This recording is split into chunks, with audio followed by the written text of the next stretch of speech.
I only saw Harold Wilson once live. It was one of his great formative experiences for me. Taught me a lot about the way we see leaders.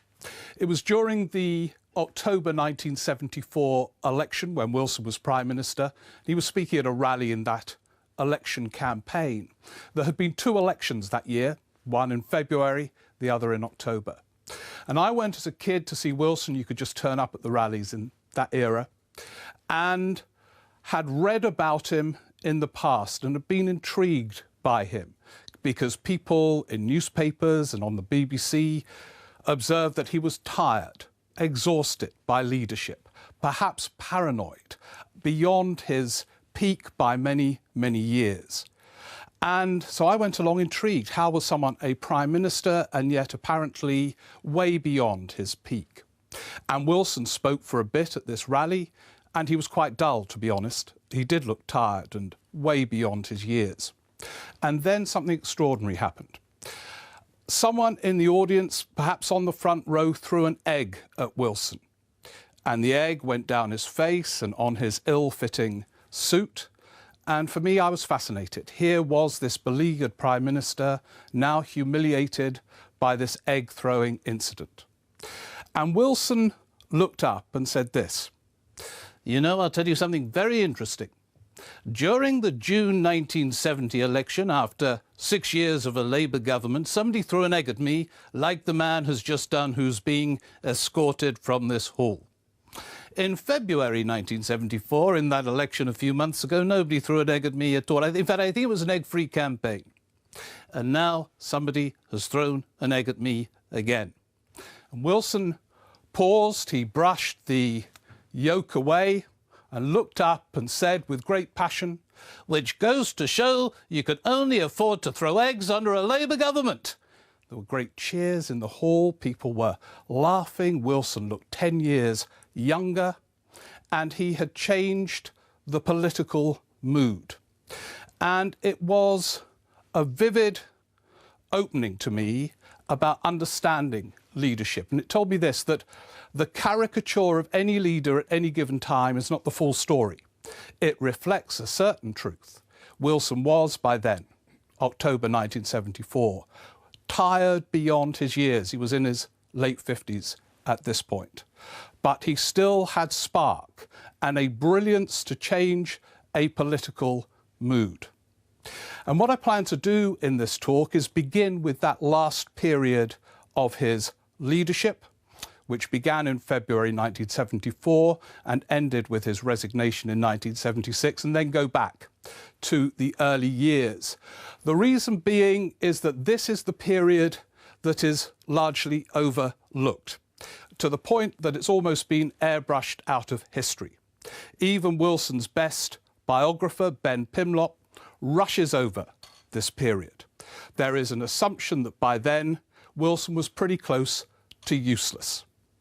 And yet he achieved a range of extraordinary things in those 2 years. Winning in February 1974 was one of them. He only just won. Ted Heath and the Conservatives got more votes. Wilson won a handful more seats. It was extraordinary, that win, for many reasons. I think that February 1974 election was the most bizarre of modern times, taking place against the backdrop of a miners' strike, a 3-day week under Ted Heath's government, power cuts. Britain sometimes was literally in the dark. And Heath posed the question, who governs? And the voters replied, not you. They sort of replied, a bit of Harold Wilson. Wilson's win then was remarkable, however puny in terms of seats, for these reasons. First of all, no one expected him to win, including Wilson. If you read the cabinet diaries of that time, they are sort of darkly comic in a way. Tony Benn writes towards the end of the February 74 campaign, "I saw Harold probably for the last time as Labour leader. He was tired and exhausted." Harold Wilson's advisor at the time and friend, Bernard Donoughue, has revealed subsequently that Wilson expected to lose and didn't want to give the journalist the pleasure of seeing him defeated. And Wilson had planned to hide from the journalists in the aftermath of defeat. But he won, sort of, became Prime Minister again. Another reason for the miracle is that by then the Labour Party was divided in ways that were almost impossible to make it leadable. There were titanic figures on either side of all the disputes of that era. Europe, above all, but also whether industry should be nationalised, whether public spending was a way out of the economic crisis or a contribution to it. All the titans around Wilson's front bench were on different sides and with deep support within the Labour Party. They were impossible to lead, and yet Wilson led it back into government. There's a third reason why his victory then was extraordinary. After he was unexpectedly defeated in June 1970, when he was thrown and someone threw an egg at him then, he almost disappeared from public view. He was disappointed. He didn't expect to lose that one. He went away and wrote his memoirs. He was hardly seen in public. Nowadays, I think when a leader unexpectedly loses an election, they're doomed. They resign the next day. Wilson discovered what Tony Blair would call a third way. He disappeared from public view, but didn't resign. And he stayed on and won another 2 elections. And this is what brings me to, I think, an underestimated phase of his career. He began in February 74 as a minority government Prime Minister. He chose not to try and form a coalition. Ted Heath had already tried and failed. And you kind of wonder if David Cameron had followed Wilson as Wilson navigated his way through forms of hell after February 74, whether things might have been very different for Cameron. Because what Wilson did was, instead of forming a coalition, he governed for a few months with a minority administration, held a second election, the one where I saw an egg being thrown at him in October, and he won an overall majority. Now, it was a tiny overall majority. Wilson thought it would be bigger and he was disappointed.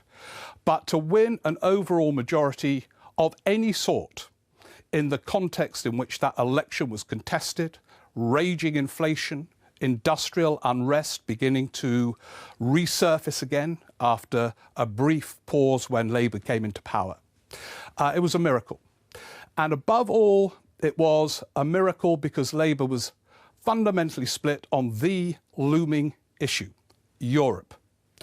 And Wilson, in a way that Cameron failed to do, held a referendum on Britain's membership of the European Union. It was known as the Common Market then. And he won it. And he won it decisively. And he did 2 things that Cameron didn't do, which were very smart.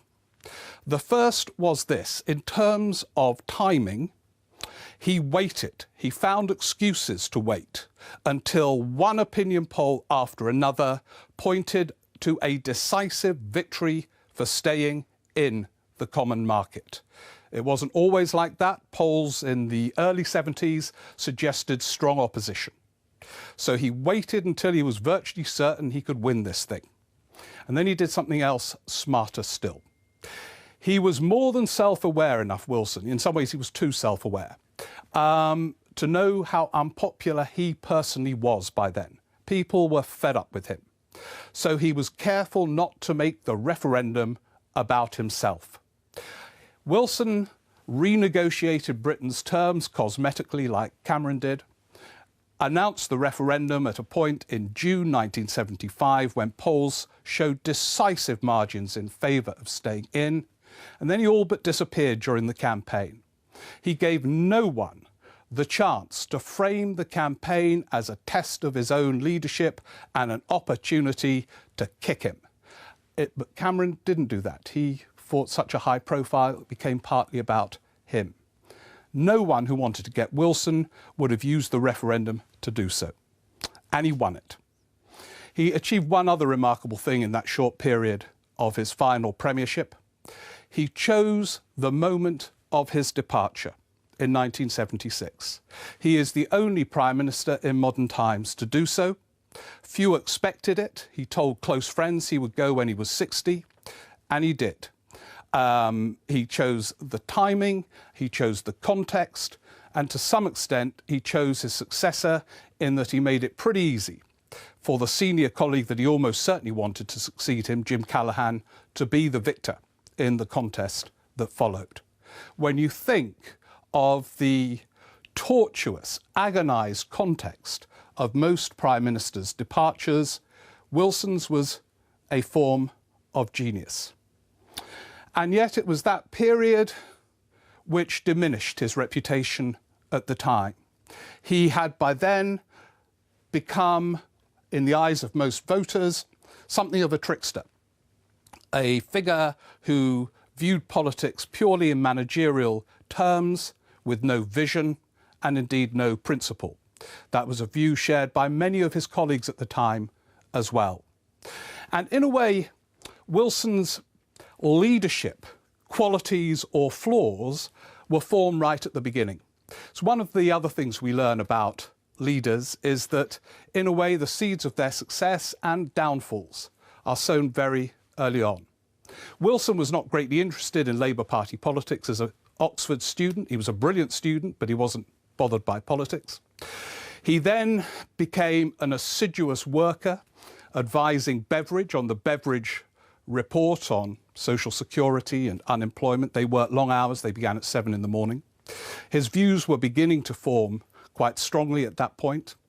He became a Labour cabinet minister at a very early age. Attlee made him president of the Board of Trade in that 45 government. But at that point, he was something of a policy wonk, assiduous, hard-working, conscientious, not charismatic at all. Then something happened to him that was to shape the rest of his career. Clem Attlee became a great fan of Hugh Gaitskell's and made Gaitskell his chancellor towards the end of Attlee's premiership. Wilson thought it should be him, and Aneurin Bevan thought it should be him, or that Bevan should have been given a top job. The two of them, Wilson and Bevan, got their anger out over Gaitskell when Gaitskell, in one of his budgets, proposed prescription charges in order to pay for defence spending. This was in 1951. Bevan and Wilson resigned over the proposed prescription charge increases.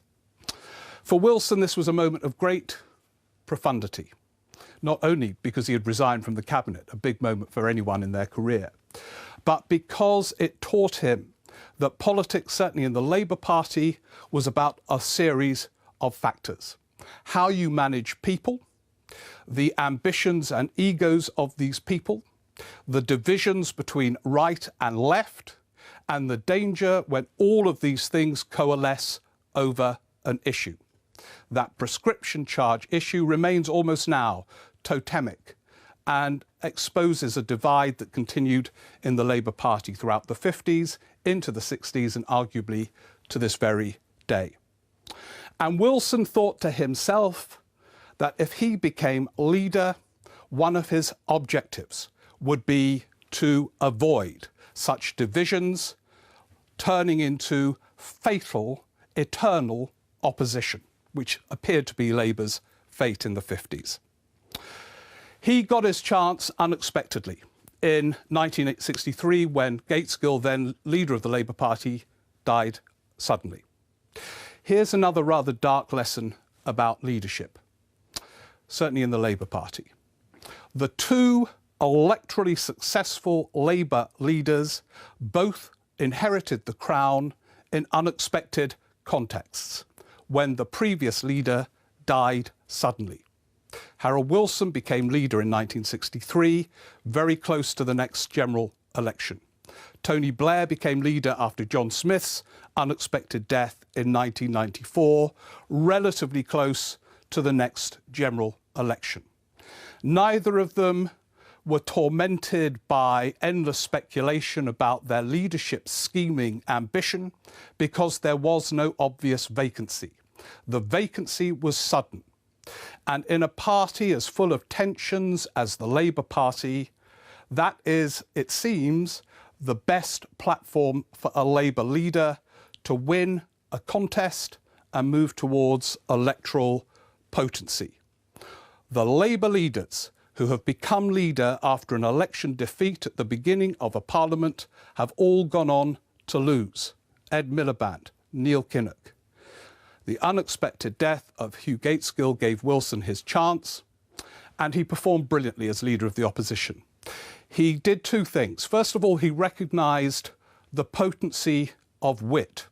He partly copied Harold Macmillan, his opponent for many years, but someone who had great influence on Wilson. It's very interesting with leaders. Their main opponent, or the opponent they grew up with politically, influences them. Blair was greatly influenced by Thatcher, Cameron by Blair.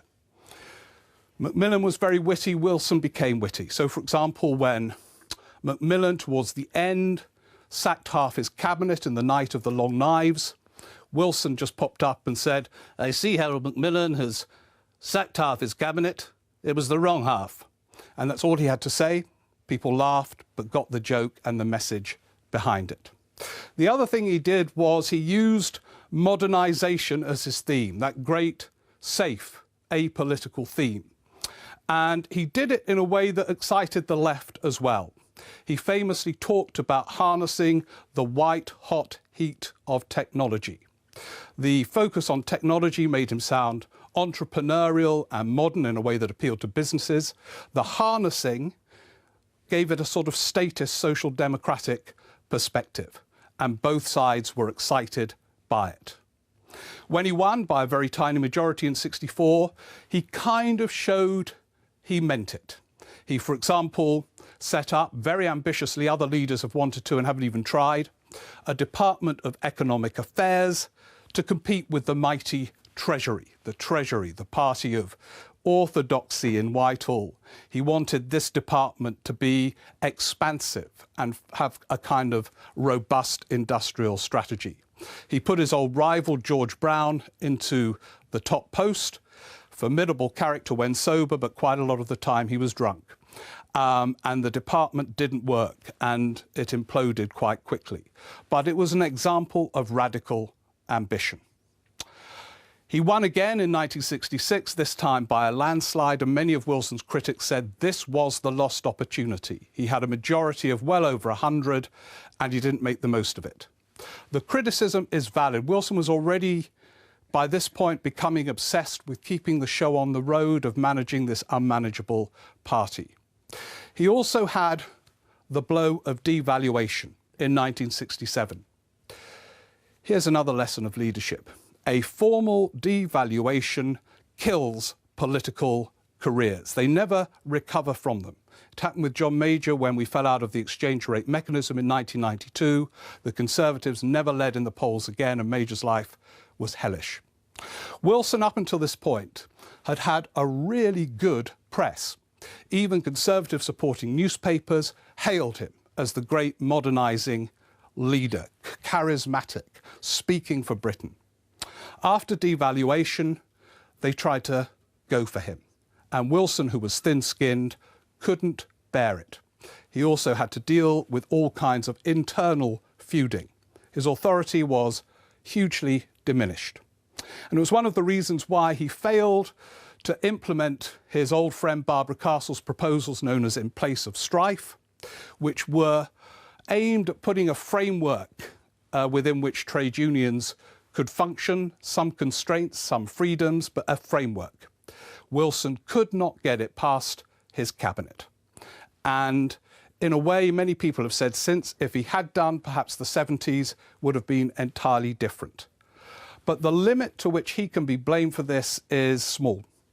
If you can't convince your most senior colleagues, people like Jim Callaghan were dead against, you're not going to get it through. You can't just impose it and face a kind of revolt that would destroy your leadership, so he didn't even try. Even so, that government had one policy that Wilson himself personally instigated, which showed the instincts of the social reformer that he undoubtedly was in the late 40s. The Open University was Wilson's idea. He drove it through with the support of Jenny Lee, Nye Bevan's wife, and it remained a creation in some ways as remarkable as the NHS, opening up the possibility of adults becoming students, liberating them in some cases from lives that weren't satisfying to very satisfying lives. He named it as his proudest policy moment with some justification. But then the unexpected happened, as often is the case in general elections. The polls got it wrong and Wilson lost in 1970.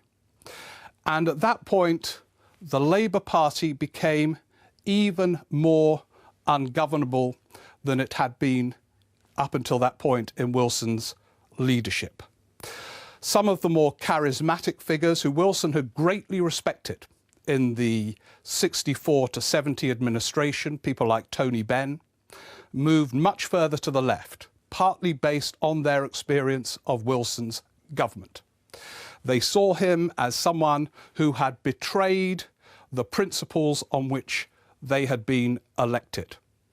At the same time, equally formidable figures like Roy Jenkins were determined to stick to their terrain of moderate social democracy, pro-European, pro-mixed market, many of them well to the left of the New Labour era, but at that point rooted on the right of their party.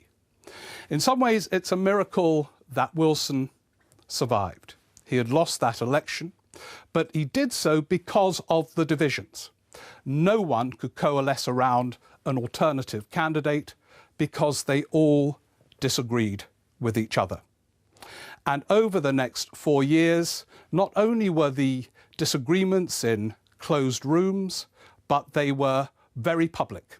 And the criticisms of Wilson were damning from very prominent Labour Party figures. I've often wondered, in today's media era where there are 6 or 7 political interview programmes on a Sunday, whether Wilson could have lasted as long. The quotes would have been out there and feeding off each other in a way that I think makes leadership harder now than in that period in the early 70s. But nonetheless, as I said at the beginning, he won again in 1974. He did so cleverly by focusing on the issues that he knew almost by instinct the voters cared about. Prices, the standard of living, getting the miners back to work. A lot of it was not about the great ideological debates in the country, or certainly in his party at the time. He kind of just ignored them. He wasn't ideological to the fury and disdain of both sides. But when he did resign in 1976, to the amazement of his cabinet, Wilson said this. He gave one long interview on the day of his resignation. And he said, when asked what his greatest achievement was, he said it was to keep the Labour Party together. At the time, that observation seemed pathetic and anticlimactic. Here is someone who had a long, long political career. When he became leader, he was far more experienced than Blair, Cameron, or even Margaret Thatcher, as a person who had experienced all kinds of political dramas up until that point. He then led his party, one way or another, to 4 election victories in extraordinary economic circumstances. And he stood there and said his great achievement was to keep his party together. And it sort of condemned him, because from that moment on, people wrote of him as this rather technocratic managerialist who wasn't really up to the task of the demands that Britain was putting forward at the time. But in retrospect, it now seems like an almighty achievement. Given what followed Wilson, which were Labour's fatal divisions in the 1980s, fatal in the sense that they lost 4 elections in a row, given what happened after Labour left power in 2010, it shows that this party that Wilson led for so long has an almost unique capacity for fracturing given the slightest opportunity to do so. And what is interesting is that at the time, in the heat of all the battles from that period, cabinet ministers loathed Wilson. The diaries are full of their disdain. Tony Benn, who was very rarely showed personal abuse to anyone, described at one point, "I saw Harold with his piggy eyes looking appalling and terrible." And Benn was furious with him. Jenkins, read his diaries, was furious with him. But after Wilson died, those two and others began to change their minds. Away from the intensity of all their internal battles, Benn made this observation, that Wilson recognized, this was Benn's metaphor, that for a bird to fly, it needed two wings, a left wing and a right wing. And Jenkins, in his memoir, is more generous in some ways about Wilson than he was about his close old friend and ally, Hugh Gaitskell. He recognized retrospectively that Wilson had given him the space to introduce the social reforms in the late 60s, which were another historic landmark of that government. Wilson wasn't interested in them himself, but he let Jenkins get on with it, and he created the space. So, what seemed a puny conclusion from Wilson at the time, "I kept my party together," now seems like a titanic achievement in which he gave space to others more creative than himself and led an unleadable party to election victories which subsequent Labour leaders would have ached to have achieved. It was tough. It was unglamorous. There were rarely moments of great crusading joy under the times that Wilson led the Labour Party. But in some very fundamental ways, it was far more effective than historians have realised so far, but they'll come to realise it, I suspect, in the future.